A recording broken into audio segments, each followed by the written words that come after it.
क्या आप जानते हैं दुनिया में कई देश जनसंख्या बढ़ाने के लिए लोगों को लुभावदार ऑफर देते हैं। भारत में भी जनसंख्या नियंत्रण को लेकर कई सालों से अभियान चल रहा है, लेकिन हाल ही में आंध्र प्रदेश में एक नई बहस ने जन्म लिया है। तेलुगु देशम पार्टी के सांसद कलिसेट्टी अल्लप्पन नायडू ने महिला दिवस के मौके पर घोषणा की है कि अगर कोई महिला तीसरे बच्चे को जन्म देती है तो उसे विशेष इनाम मिलेगा।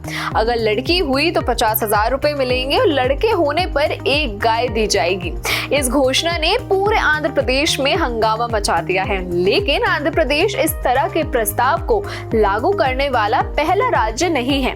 आइए जानते हैं ऐसे कुछ देशों के बारे में जहां सरकारें जनसंख्या बढ़ाने के लिए लोगों को खास ऑफर देती हैं। जापान में जनसंख्या गिरने की समस्या गंभीर हो गई है क्योंकि वहां की आबादी बूढ़ी हो रही है। इसके चलते सरकार ने एक अनोखी पहल निकाली है। जापान की राजधानी टोक्यो में बच्चों को हर महीने 5,000 येन दिए जाते हैं। इस पॉलिसी का नाम है चिल्ड्रन फर्स्ट। ये योजना युवा पॉपुलेशन को प्रोत्साहन करने के लिए बनाई गई है ताकि भविष्य में कार्यबल की कमी को दूर किया जा सके। जर्मनी ने भी अपने नागरिकों को बढ़ती जनसंख्या के लिए प्रोत्साहन करना शुरू कर लिया है। 2023 में लागू हुई नई चाइल्ड पॉलिसी के तहत माता पिता को हर महीने 250 यूरो मिलते हैं, चाहे उनका बच्चा पहला हो या दूसरा। पहले 2 बच्चों के लिए इस राशि को बढ़ाया भी गया है।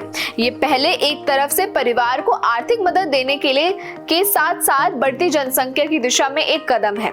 फिनलैंड में एक अनोखा बेबी बोनस सिस्टम है जो 2013 से लागू है। इस पॉलिसी के तहत जो बच्चा पैदा होता है उन्हें माता पिता को करीब 7 लाख से 8 लाख रुपए दिए जाते हैं। इस योजना के माध्यम से फिनलैंड जनसंख्या को बढ़ावा दे रहा है और नए परिवार को आर्थिक सहायता भी प्रदान हो रही है। आइसलैंड में सरकार परिवारों की मासिक आय का मूल्यांकन करती है और इसके आधार पर बच्चों के पालन पोषण में मदद देती है।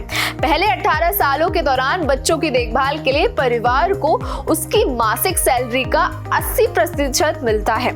ये कदम ये सुनिश्चित करने के लिए उठाया गया है कि परिवारों को बच्चों के लालन पोषण की कोई समस्या ना हो। नॉर्वे में भी बच्चों के लालन पालन के लिए एक सशक्त प्रोत्साहन है। यहाँ सरकार बच्चों के जन्म के 1 महीने बाद से प्रत्येक महीने 6,000 क्राउन का भुगतान करती है। जब बच्चा 2 साल का हो जाता है तो ये राशि घटकर 1,000 क्राउन हो जाती है। फ्रांस की बात करें तो यहाँ भी जनसंख्या बढ़ाने के लिए सरकार ने कई योजनाएं बनाई हैं। केस देस एलोकेशन फैमिलियाले के तहत गर्भवती महिला को 28वें हफ्ते के बाद 900 यूरो दिए जाते हैं। साथ ही 16वें हफ्ते की पेड मैटरनिटी लीव भी मिलती है। इसके अलावा 2 लोग बच्चा गोद लेना चाहते हैं तो उन्हें हर महीने 180 यूरो की मदद दी जाती है। इन देशों के उदाहरण ये साबित करते हैं कि जनसंख्या बढ़ाने के लिए सरकार कई तरह के प्रोत्साहन दे रही है। क्या भारत भी ऐसे किसी कदम पर विचार करेगा? ये सवाल अब ज्यादा महत्वपूर्ण हो गया है, खासकर जब हम जनसंख्या वृद्धि के मुद्दे को लेकर गंभीर हो रहे हैं।